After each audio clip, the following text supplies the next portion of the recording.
احادیث مبارکاو کې د درود شریف مختلف فضائل رغلی دي صحیح ستہ کی ذکر دی بخاری کی ذکر دی مسلم کے سنن نسائی کے سنن ابی داود کے سنن ابن ماجہ کے مسند احمد کے نور گنشے کم دا حدیثو کتابونی کے مختلف الفاظ و سره مختلف فضائلی ذکر شوی دی د ترمذی یو روایت کې رغلی پیغمبر صلی الله علیه وسلم فرمای اول الناس بی یوم القیامه قیامت ورځ به ټول نه نږدې هغه خلکو کې به ماته هغه سړی نږدې وي اکثرهم علی صلاة چې هغې په ما باندې درود شریف زیات رلیږلی وي نه چې کم سړی څومره درود شریف وي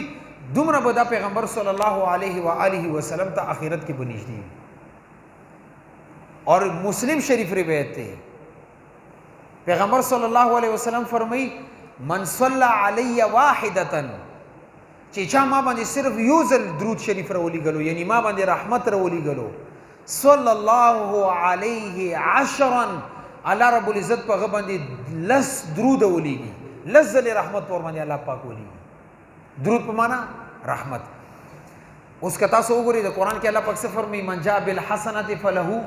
عشر امثالها چا ماته یوه نیکي راوړه دا نیکي به په لسو باندې بدلېږي دلته کې الله رب العزت برای راست موږ سره دا وعده وکړه چې تاسو پیغمبر صلی الله علیه وسلم په ژبه باندې موږ ته دا ویلو چې یو ځل تاسو پیغمبر صلی الله علیه وسلم باندې رحمت درود و سلام ولیږي تاسو باندې به الله رب العزت لس ځلې رلیږي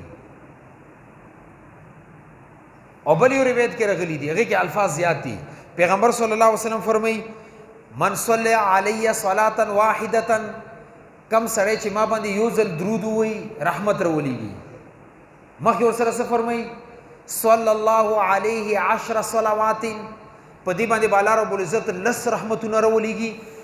بیا مخکې ورسره څه فرمایي وحطت عنه عشر خطیئات الله رب العزت په د دې 10 ګناهونه معاف کی ورفعت له 10 درجات اور 10 درجات اور الله رب العزت په 10 درجه هم اوچتي نه یو درود سره څه फायदा وشو ستاته لزل رحمت د الله طرف نه تاته متوجه شو لس ګناهونه د معاف شو او لس په دور سره درجه اوچتي شي او بل یو روایت کې راغلی دی حضرت انس بن مالک رضی الله تعالی عنہ نقل کړي چې پیغمبر صلی الله علیه وسلم مونږ ته دا فرمایلو چې تاسو په جمعې ورځ باندې اور په شب جمعې باندې یعنی د جمعې په شپې باندې لکه پرون شپه وه تاسو ما باندې ډېر درود رلیږي حدیث کې څنګه راغلی اکثروا الصلاة علی یوم الجمعه او لیلة الجمعه تاسو ما باندې درود شریف رلیږي د جمعې په ورځ باندې لکه نن ورځ ده د جمعې اور یا د جمعې په شپې باندې یعنی لکه پرون کومه شپه تېره شوه او بیا پیغمبر صلی الله علیه وسلم فرمیلو چې تاسو کم درود ووایئ هغه ما ته رارسي صحابه کرام ورنه تپوس وکړو چې یا رسول الله کله ته دنیا نه تشریف یوسې بیا به تا ته رسي پیغمبر صلی الله علیه وسلم ته وفرمیلو چې آو یقینا ما ته به رسي صحابه کرام ورته وفرمیلو چې یا رسول الله هغه وخت کې به ته قبر کې یعنی تا خو به قبر مبارک کې دا بوسیدہ ہو چکے ہوں گے قد عرمت تو به ختم شوی پیغمبر صلی الله علیه وسلم تو فرمیلو ان الله حرم على الارض ان تاكل اجساد الانبیاء وی الله رب عزت پس مکه باندې د انبیاء کرام علیهم الصلوۃ والسلام اجساد مبارک دا حرام کړی دي زمکه د هر چا جسم خوړل شي خو د پیغمبر جسم نشي خوړل دیو جن د علماء دیوبند په نسبت د حیات النبی یو دلیل دا حدیث هم دی او بل یو روایت کې راغلی دی پیغمبر صلی الله علیه وسلم فرمایي ان لله الملائکه سیاحین و یا رب العزت پر داسې فرشتي دي چې هغه په دسمکه باندې ګرځي او چې کم سړی درود وایي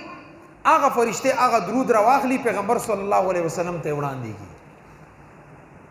او بل روایت کې راغلی پیغمبر صلی الله علیه وسلم فرمایلی صحابه کرامو ته تاسو په ما باندې درود وایي تر دې پورې چې تاسو درود ما باندې پیش کړی کیږي ما ته رارسي اور یو روایت کې مسند احمد روایت کې خدا راغلی الا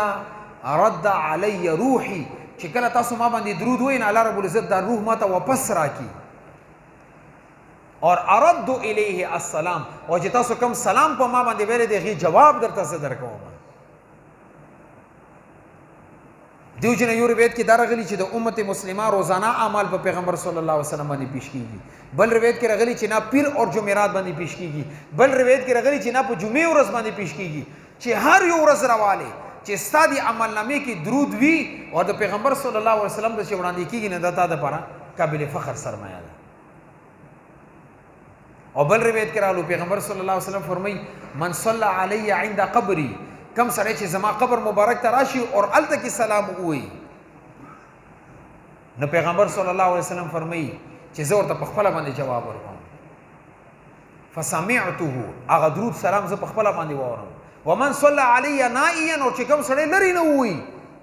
مدینه منورې ته غنه دی راغله فابلغته هغه چې کوم درود د وایي هغه ماته فرشتي رسي اوس تاسو دین اندازه ولګوي چې زمونږه د درود شریف ویل پیغمبر صلی الله علیه وسلم باندې رحمت لګل موږ پر څومره قابل فخر سرمایه ده څومره لوی سرمایه ده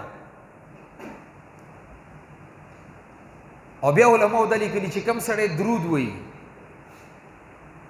دی به د هر قسم مشکلاتونه الله پاک محفوظ ساتي کم سره درود شریف ډیر وي هغه به د زړه منور وي کم سره درود شریف ډیر وي هغه به ژبه کې خواږلت وي چا باندې به خبرې بوج نه جوړیږي کم سره درود ډیر وي اب بیماری کی نا اور کا اندرونی سے بیماری اللہ پاک بھی آغا بیماری ختم کی دسے گن شیر آغا فضائلی لکلی دی اور ددی کم فوائد دی غیر ذکر کری دی اور یو بل روایت الترغیب و ترہیب نقل کرے دی پیغمبر صلی اللہ علیہ وسلم فرمیلو من صلی علی واحدتا صلی اللہ علیہ 10 صلوات وی کم سڑے چی ما باندی یوزل سلامتیار ولی گی اللہ رب العزت باندی لس رحمتون رلی گی او بیو فرمیلو من صلی علی 10 چې ما باندې کم یو سره لزلی درود شریف وي صلی الله علیه 100 الله رب العزت باندې سل رحمتونه راولېږي دې روایت کې اور سره دا هم ذکر دی چې لزلی ما باندې رحمت راولېږي دې باندې به سل زلی الله رب العزت رحمت راولېږي استاد دین اندازه ولګي څومره مختصر عمل دی یو سره صلی الله علیه و آله وسلم وی الله طرفنا لس رحمتونه دې ته متوجي دي اور کدا بیا لزلی وی نبی ورته سل رحمتونه د الله طرفنا متوجي دي او بیا پیغمبر صلی الله علیه وسلم فرمایلو چې کم سره لزلی درود وی او دې ته خو لس رحمتونه الله طرفنا متوجي شي او بیا لیکي حدیث کې رغلی كتب بین عینیه وی الله رب العزت په بدی تندی باندې د دوستر ګمنس کې ولي کی دو پروانی ورته ورکی براءه من النار دا سره د ورنه هم خلاص شو براءه من النفاق اور د نفاق نه ورته برات حاصل شي دا ترغیب او ترهیب روایت کې راغلي او بیا سره مخکې پیغمبر صلی الله علیه وسلم فرمایي چې قیامت ورځ باندې الله رب العزت دې سړی ته ټکانه ورکی د شهدا او په صف کې دا به شهدا او صف کې ورپسې او بل روایت کې راغلی پیغمبر صلی الله علیه وسلم فرمایي چې کم سړی په ما باندې ډیر زیات درود رلېږي قیامت ورځ به دې د پر ز شفیع ګرځېږم زه به دې شفاعت کوم دا به د جنت شفاعت به زه کوم او تاسو خپل ګریوان کې په خپل باندې سوچو کې لږ عمل له څومره ثمرات دي څومره فواید دي